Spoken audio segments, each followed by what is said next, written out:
জঙ্গলে গাছ খুঁজতে গিয়ে ছেলেবেলা খুঁজে পেলাম, আমি আর অমিত। কেজো জগৎ থেকে, কেজো মানে কাজের ব্যস্ততার জগৎ থেকে যখন আমরা বেরিয়ে পড়ি এই ধরনের সবুজ ভ্রমণে, সে পথটা কেমন হয়, একটা জগৎ থেকে একটা জগতে নিয়ে যাওয়ার যে সেতু পথ, সেটা কত সুন্দর হয়। ধীরে ধীরে আমাদের মন বদলে যেতে থাকে, ধীরে ধীরে। সেই যে বৌলা গোটা গাছ দেখে এসেছিলাম, সেখানে আবার দেখা, এইবার সবুজ ফলগুলো পেকে সব টসটসে হয়ে আছে, আর বৃষ্টি।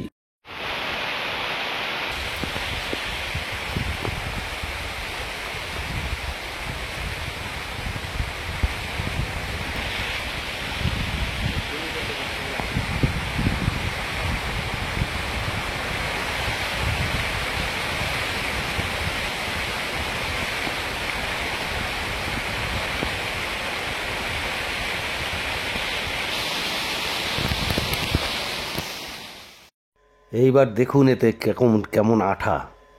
এইটা একসময় যে ঘুড়ি তৈরির কাজে, এই কাজে আঠার যে কাজটা হতো, তখন প্রাকৃতিক একদম গাছ থেকে পাওয়া আঠাটা দেখুন কি আঠা। এই ফলটা খাওয়ার আমি আর সাহস পাইনি, কিন্তু অনেকে খায়। এই আঠা কিন্তু টক মিষ্টি জাতীয় স্বাদ শুনেছি, কিন্তু দেখুন আঠা আঠা। বৌলগোটা গাছের তলায় দাঁড়িয়ে, গাছের পাশে দাঁড়িয়ে আমরা বৃষ্টির ছাট আসলো আমাদের গায়ে, বৃষ্টির স্পর্শ পেলাম। এবং আরেকটু এগিয়ে সেই জায়গাটাতে কম বৃষ্টি হয়েছে গ্রামটায়, সেখানে দেখা হলো এই আমাদের স্পাইডার লিলির সঙ্গে। দেখেন একদম মাকড়সা জালের মধ্যে বসে থাকে যেরকম, সেই রকম দেখতে বলে স্পাইডার লিলি নাম। এই গাছের কন্দ চিকিৎসার কাজে ব্যবহার হয়। অমিতের স্কুটিতে করে আমরা এগোই আর কি। অনেক সময় কনকের গাড়িও থাকে, স্কুটি থাকে, অতনুর থাকে। তো যেতে যেতে এই খেজুর গাছের সঙ্গে দেখা। এই যে এই গ্রামে মেঘ আছে কিন্তু বৃষ্টি হয়নি। এই দেশি খেজুর খাওয়ার স্মৃতি আপনারা কমেন্টে অবশ্যই উল্লেখ করবেন। এই দেশি খেজুর গাছ কিন্তু তুলনামূলকভাবে অনেক কমে গেছে, আমাদের এদিকে তো খুবই কমে গেছে সেই ছোটবেলার দেশি খেজুর। আমরা বিভূতি বাংলায় বিভূতিভূষণের লেখায় উল্লেখিত গাছপালাগুলোকে যেমন চেনানোর কথা ভাবি, ঠিক একই রকমভাবে আপনারা যারা দেখছেন তাদের উদ্দেশ্যে আমাদের এটা বলার যে এই যে গাছগুলো আমরা চিনতে যাই, বেরিয়ে পড়ি, এই বেরিয়ে পড়া একটা ভ্রমণ। এই ভ্রমণটার নাম আপনারা সবুজ ভ্রমণও দিতে পারেন। এই ভ্রমণের আনন্দটা যাতে আমাদের ভিডিওতে থাকে এবং আপনারা যাতে বেরিয়ে পড়েন আমাদের মতন করেই, কিছুটা প্রকৃতির সান্নিধ্যে থাকলে, এই বড় জগতের সঙ্গে যুক্ত হলে, এই রকম পাখির কলকাকলি শুনলে মনের ভেতরে আমাদের অনেক কিছু জমে, যে গ্লানি সেগুলো কেটে যায়। এই ভ্রমণের আনন্দটা আপনারা নিন, এটা আমরা চাই সবসময়।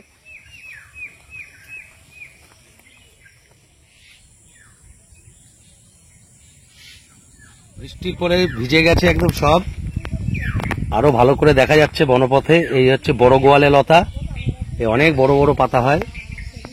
বিভূতিভূষণের বড় গোয়ালে লতা সাহিত্যে বারবার আছে। সেই একই ঝোপে আমরা দেখতে পাচ্ছি মানে একটা বিশেষ ফুল, এটাই জঙ্গলেই থাকে, বন্য জুই। আমরা আগে একটা ভিডিওতে এটাকে শনাক্ত করেছিলাম।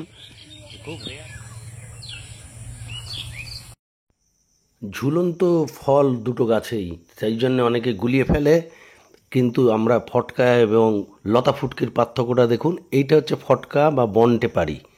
এইটা চীনের স্যালাড হিসেবে খাওয়া হয়, প্রচুর ভিটামিন সি আছে। আর একসময় চিকিৎসায় এগুলো ব্যবহৃত হতো, মূত্রনালীর সংক্রমণ সারানোয়, চোখের দৃষ্টি বাড়ানোয়, কিন্তু চিকিৎসকের পরামর্শ ছাড়া এগুলো করা যাবে না। অনেকেই গুলিয়ে ফেলে লতা ফুটকিকে।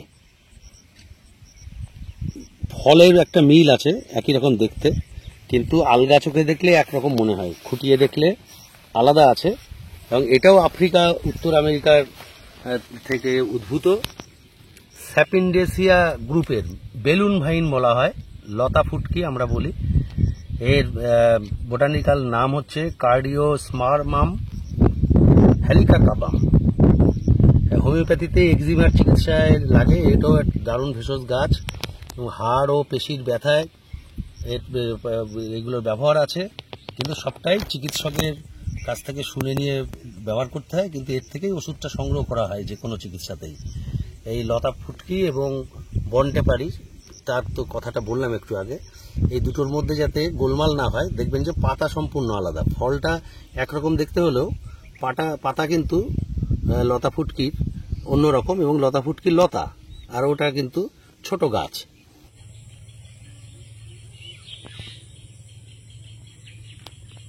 এই যে পাতাটা সম্পূর্ণ আলাদা, অন্যরকম দেখতে, এবং এই যে এর নাম কার্ডিও দিয়ে শুরু হয়েছে, কারণ এই দেখেন হার্টের মতন দেখতে এর ফল। অত্যন্ত গুরুত্বপূর্ণ গাছ, আপনারা চিনে রাখুন। এর অনেক রকম ব্যবহার আছে। ওষুধ হিসেবে আমাদের মানুষ শরীরে কাজ করে।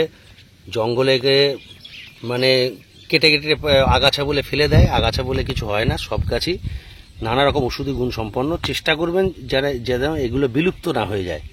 পাশেই দেখেন উঁকি দিচ্ছে ভুঁইডমুর, এটা নিয়ে আগে আমরা ভিডিও করেছি। ভুঁইডমুরটাও আছে, একটা ঝোপের মধ্যে কত রকমের গাছ থাকে, কি অদ্ভুত রং হয়। সবুজ রংটা যখন একটু একটু করে ফল পরিপুষ্ট হচ্ছে, তখন আস্তে আস্তে লালচে লালচে ছোপ ধরছে, হ্যাঁ সবুজটা হয়ে আসছে। দেখেন কি সুন্দর রং, মানে এর সামনে দাঁড়িয়ে যত্ন করে ভালোবেসে দেখলে আপনার মন ভালো হয়ে যাবে। আশুরহাট পাঁচপোতা বিভূতিভূষণের লেখায় আছে উল্লেখ, সেই জায়গাতে মাঝখানে বৃষ্টিতেও পড়লাম, তাতে আরও ভালো হলো, সবুজ আরও সবুজ হয়ে গেল। এবং আমরা অনেক ছোট ছোট গাছ আজকে দেখলাম বেশ কিছু। এই যে দেখতে দেখতে মনটা না কেমন হয়ে যায়, অনেক রকম চাপের মধ্যে থেকে আসি। অবেদ তুমি খুঁজে, কেমন লাগছে? আমাদের সব থেকে বড় আমাদের যেটা অহং, সেই অহংটা কিন্তু দূর হয়ে যায়। আমি ভাব, আমি থেকে আমরা হয়ে উঠি। প্রকৃতির সঙ্গে মিশে আমরা হয়ে উঠে গিয়েছিলাম বলেই বোধহয় একটা বিরল গাছ, দুষ্প্রাপ্য গাছ আমাদের ধরা দিল। এর নাম কানাই ডিঙ্গা। এই গাছ তো আমাদের এইসব দিকে পাওয়া যায় না, এই প্রথম দেখা হলো। কিন্তু গাছটার একটা মানে তরবারির মতন তার ফল থাকে লম্বা।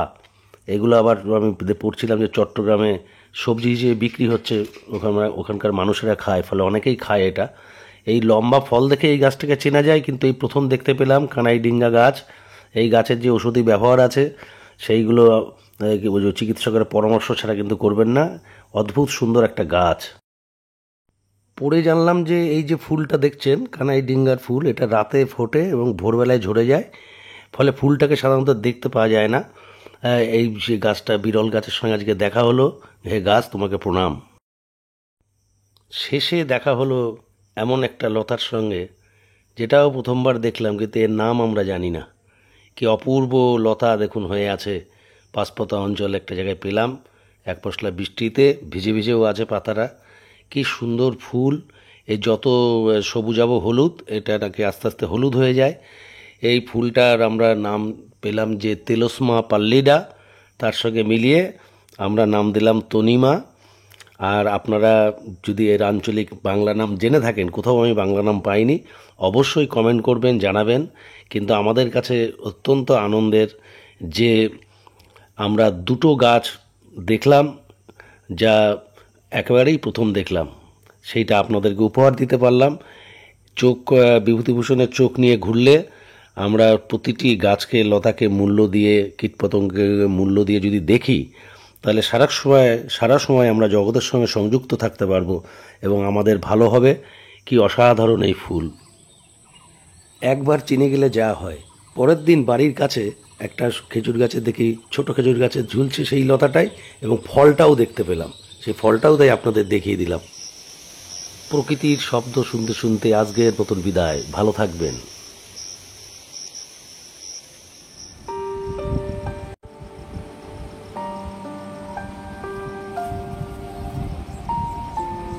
সুস্থ জীবনের জানলা, বিভূতি বাংলা।